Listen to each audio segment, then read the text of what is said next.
Hello student, आज हम पढ़ेंगे जॉन मिल्टन द्वारा लिखी गई एक बहुत ही इम्पोर्टेंट पोएम जिसका नाम है पैराडाइज लॉस्ट। तो आज इसके बारे में कुछ इम्पोर्टेंट बातों को हम पढ़ेंगे।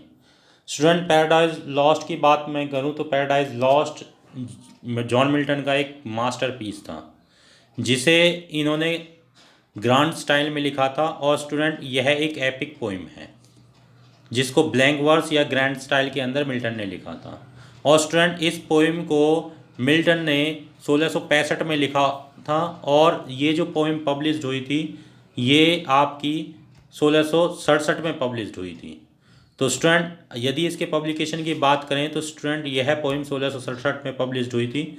और ओरिजिनली जब ये पोएम पब्लिश्ड हुई थी तो 1667 में 10 बुक्स के अंदर ये पब्लिश हुई थी स्टूडेंट। तो आपको स्टूडेंट इसका स्टाइल भी जरूर पता होना चाहिए। ये ग्रैंड स्टाइल में लिखी गई है और ब्लैंक वर्स में लिखी गई है और इसको क्या है स्टूडेंट 1667 में पब्लिश किया गया था। लेकिन अगर इसके रिटर्न की बात करें तो स्टूडेंट ये 1665 में मिल्टन ने पूरी तरह से फिनिश्ड कर दी गई थी। लेकिन 2 साल बाद इसको पब्लिश कराया गया था और 10 बुक के अंदर पब्लिश कराया था। स्टूडेंट, जो ये आपकी पैराडाइज लॉस्ट है ये आपकी इसका सेकंड सीक्वेंस भी आया था, मतलब कि इसको दोबारा भी पब्लिश कराया गया था। दोबारा इसमें जब पब्लिश कराया गया था तो वो 1674 में पब्लिश कराया गया था और उस समय इस जो पोएम है उसके अंदर 12 बुक्स हो गई थी। और स्टूडेंट, ये 12 बुक्स क्यों हो गई थी? क्योंकि इसकी दो जो बुक थी, बुक 7 और बुक 10, इन दोनों बुक्स को क्या कर दिया गया था? स्प्लाइटिंग कर दिया गया था। स्प्लाइटिंग मतलब इनके दो दो पार्ट बना दिए गए थे जिससे कि यह बुक 1674 में आपकी 12 बुक्स के अंदर पब्लिश्ड हुई थी। तो स्टूडेंट, ये आपको पता होना चाहिए। पैराडाइज लॉस्ट सबसे पहले जो ओरिजिनली पब्लिश्ड हुई थी 1667 में, उसमें 10 बुक्स थी। और सेकेंड एडिशन जब उसका 1674 में आया तो उसको 12 बुक्स में पब्लिश कराया गया था। और इसके अंदर बुक 7 और बुक्स 10 को क्या है स्टूडेंट दो पार्टों में डिवाइड कर दिया गया था। तो ये तो इस बुक्स के बारे में डिटेल है। और यदि आगे हम इस बुक्स के बारे में डिटेल पढ़े तो स्टूडेंट आगे की बात हम बताते हैं कि इस बुक के अंदर यानी कि जो ये पोइम लिखी गई है पैराडाइज लॉस्ट, इसमें की जो सबसे छोटी बुक है वह स्टूडेंट 7वीं बुक इसकी सबसे छोटी बुक है जिसके अंदर क्या है आपका 640 लाइन्स है। और स्टूडेंट इससे जो लॉन्गेस्ट बुक की बात करें हम तो पैराडाइज की सबसे लंबी जो बुक है वह कौन सी है? आपकी 9वीं बुक है स्टूडेंट, और जिसके अंदर क्या है आपके 1189 लाइन लिखी गई हैं। तो स्टूडेंट ये पैराडाइज लॉस्ट की इम्पोर्टेंट बातें हैं जो आपको पता होनी चाहिए। आगे यदि और बातों की बात करें हम तो स्टूडेंट इसकी थीम या पर्पस का की बात करें तो मिल्टन ने यह बुक जो पर्पस था इसका वो ये था कि justify the way of God, यानी कि जो परमात्मा का रास्ता है या परमात्मा की जो तरीके हैं उनको जस्टिफाई करने के लिए मिल्टन ने ये लिखा था। क्योंकि स्टूडेंट मिल्टन पूरी तरह से प्यूरिटन थे और वह क्या है जो चर्च के फेवर में थे। इस वजह से उन्होंने ये बाइबल से रिलेटेड बुक लिखी है जिसमें क्या है वे टू गॉड को दर्शाया गया है। और स्टूडेंट इसकी जो थीम है वो क्या है आपकी फॉल ऑफ मैन। तो ये स्टूडेंट इस पोएम की मेन पर्पस और थीम थी। यदि स्टूडेंट हम इस पोएम के आगे करेक्टर्स की बात करें तो स्टूडेंट इसमें जो मेन करेक्टर है इसका वह सैटर्न है। स्टूडेंट सैटर्न एक एंटी गॉड के नाम से भी समझ सकते हो स्टूडेंट। ये एक ऐसा एंजल्स था जो गॉड के अगेंस्ट हो गया था। इसको स्टूडेंट लिवाइथन से कंपेयर किया गया है और इसे हेड ऑफ रिवेलियन एंजल्स भी कहते हैं, यानी कि जिन एंजलों ने आपका भगवान का आदेश मानने से मना कर दिया था उनका ये हेड था स्टूडेंट। स्टूडेंट यदि हम इसके नेक्स्ट करेक्टर की बात करें तो नेक्स्ट करेक्टर ये सभी करेक्टर वो हैं स्टूडेंट जो फॉलन एंजल्स हैं। एंजल्स मतलब स्टूडेंट जो सैटर्न की ग्रुप में थे, यानी कि उसके ग्रुप में थे। इट मीन्स ये सारे ऐसे करेक्टर हैं स्टूडेंट जो गॉड को फॉलो नहीं करना चाहते थे या वो गॉड के रूल को नहीं मानते थे। तो स्टूडेंट इसका जो नेक्स्ट करेक्टर है वह बेल्जीबब है। बेल्जीबब स्टूडेंट ये सैटर्न का यानी कि इससे दूसरा करेक्टर है, नेक्स्ट करेक्टर है और इसका राइट हैंड माना जाता है। यानी कि नेक्स्ट टू सैटर्न अगर किसी को इस पोएम में दिखाया गया है तो वो क्या है बेल्जीबब है।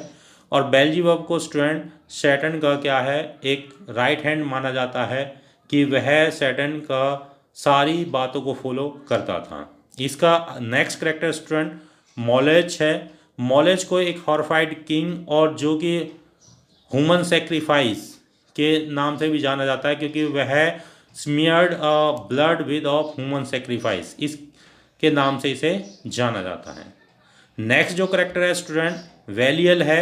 वेलियल स्टूडेंट ये वह एंजल है जो फॉलन एंजल्स में, यानी कि जो एंजल्स गॉड का यानी कि कहना नहीं मानते थे और उन्हें हेवन से निकाल दिया गया था, तो उनकी लाइन में सबसे लास्ट का जो एंजल्स था उसका नाम क्या है, वेलियल था। तो ये स्टूडेंट जो मेन करेक्टर है ये वे करेक्टर हैं जो गॉड के अगेंस्ट थे यानी कि नेगेटिव थे। इसके जो मेन करेक्टर दो तरह से हम देख सकते हैं स्टूडेंट, एक तो वो जो गॉड के पक्ष में थे और एक जो गॉड के पक्ष में नहीं थे यानी कि गॉड के रूलों को नहीं मानते थे।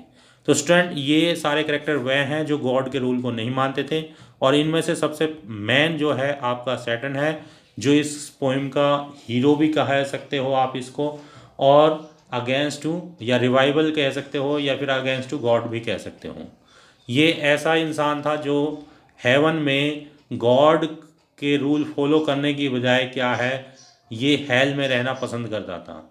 ये कहता था कि अगर मैं हेवन में यानी कि स्वर्ग में रहकर किसी अधीन रहूं, उससे अच्छा है मैं क्या है नर्क में रहकर अपना राजा या अपनी मन का जो पावर है उसे खुद फॉलो करूंगा। तो स्टूडेंट इसका मेन ट्रेजिक जो हीरो है वो आपका क्या है, सैटर्न है। तो स्टूडेंट ये सारे करेक्टर तो वो हैं जो गॉड को फॉलो नहीं करते थे। नेक्स्ट स्टूडेंट अगर हम उनके दूसरे करेक्टर्स की बात करें जो गॉड को फॉलो करते थे या गॉड के ओबिडेंट थे, तो उनमें आपका स्टूडेंट सबसे पहले एडम और ईव का नाम आता है। एडम ईव जो कि स्टूडेंट आदम और हवा के नाम से जाने जाते हैं बाइबल में। और स्टूडेंट ये दोनों क्या थे, फर्स्ट मैन और वुमेन माने जाते हैं या फादर ऑफ मदर माने जाते हैं अर्थ के। अर्थ पे जो जनरेशन है बाइबल के अनुसार एडम और ईव के आने से ही पैदा हुए थे, यानी कि बाइबल ये कहती है यानी कि हम सब क्या हैं, एडम और ईव के ही क्या हैं, बच्चे हैं। उन्हीं से धरती पर जो मानव प्रजाति है उसकी क्या है, उत्पत्ति हुई थी। तो स्टूडेंट इस एपिक पोएम में ये इनका क्या काम था, ये केयर टेकर थे ऑफ गार्डन ऑफ ईडन के, यानी कि गार्डन ऑफ ईडन था स्टूडेंट, उसमें के ये क्या थे, केयर टेकर थे और ये गॉड को मानने वाले थे। साथ में स्टूडेंट सैटर्न ने इन्हें यानी कि भड़काया, और भड़काने के कारण क्या है, इन्होंने जो गार्डन ऑफ ईडन में एक फॉरबिडन फ्रूट था स्टूडेंट उसको खा लिया था, जिसे खाने के लिए गॉड ने मना किया था, उनको इन्होंने खा लिया था, जिसके कारण इनको भी बैनिश होना पड़ा था आपका हेवन से। और स्टूडेंट अगर हम इसके नेक्स्ट करेक्टर की बात करें, इनके अगले करेक्टर कौन से हैं जो गॉड को फेवर करने वाले, वो स्टूडेंट अगला करेक्टर आपका ग्रेवियल है, जो कि गार्ड करता था यानी कि गार्ड या रक्षा करता था इस ईडन गार्डन की, यानी कि इसकी गार्डन की जो रक्षा का काम किसको दिया गया था, ग्रेवियल को दिया गया था स्टूडेंट। और नेक्स्ट जो करेक्टर है वो उसका क्या है, राफेल है, जो गॉड का मैसेंजर है, यानी कि गॉड से जो संदेशा कहाँ तक लेके जाता है, एडम ईव के पास जो मैसेज लेके जाता है। इसके बाद नेक्स्ट करेक्टर स्टूडेंट यूरिल है, जो कि गार्ड है कहाँ पे स्टूडेंट, अर्थ पे जो गार्ड यानी कि रक्षक है उसका नाम क्या है, यूरिल है। तो ये इसके स्टूडेंट वह करेक्टर हैं जो क्या है, गॉड को फॉलो करते थे या गॉड को मानते थे। लेकिन जो पहले मैंने करेक्टर बताए वो करेक्टर थे स्टूडेंट जो आपका गॉड को फॉलो नहीं करते थे, जिसमें सैटर्न सबसे ऊपर माना गया है। और इन करेक्टर्स के अंदर स्टूडेंट एडम और ईव को सबसे नेक्स्ट यानी कि फर्स्ट पे माना गया है। तो स्टूडेंट ये इसके अनदर करेक्टर हैं। और इसके last but not list another character कौन से हैं स्टूडेंट, एक तो गॉड खुद हिमसेल्फ जो कि गॉड ऑफ फादर यानी कि जो क्रिएटर है इस अर्थ का या ब्रह्मांड का, गॉड ऑफ फादर। और एक student god of son, god of son जिसको मिल्टन ने क्या है, जीसस क्राइस्ट को बताया है कि जो गॉड ऑफ सन है वह कौन है, जीसस ऑफ क्राइस्ट है। तो स्टूडेंट ये पैराडाइज लॉस्ट की मेन इंपॉर्टेंट करेक्टर्स हैं और इसकी इंपॉर्टेंट्स बातें हैं जो मैंने आपको बताई। और स्टूडेंट यदि हम इसकी स्टोरी की बात करें तो इसकी स्टोरी सिंपल है, फॉल ऑफ मैन के बारे में कहा गया है। एडम और ईव दो यानी कि ओबिडेंट होते हैं जो कि किस क्या है, आपके गॉड के बहुत अच्छे ऑविडेंट और उसको क्या है फॉलो करने वाले होते हैं, और वह क्या है गार्डन ऑफ ईडन के केयर टेकर भी हैं। लेकिन सैटर्न जो है स्टूडेंट, वह एक ऐसा इंसान है जो क्या है गॉड को फॉलो नहीं करता और उसके रूल के अगेंस्ट काम करता है, जिसके कारण उसे क्या है हेवन से निकाल दिया जाता है।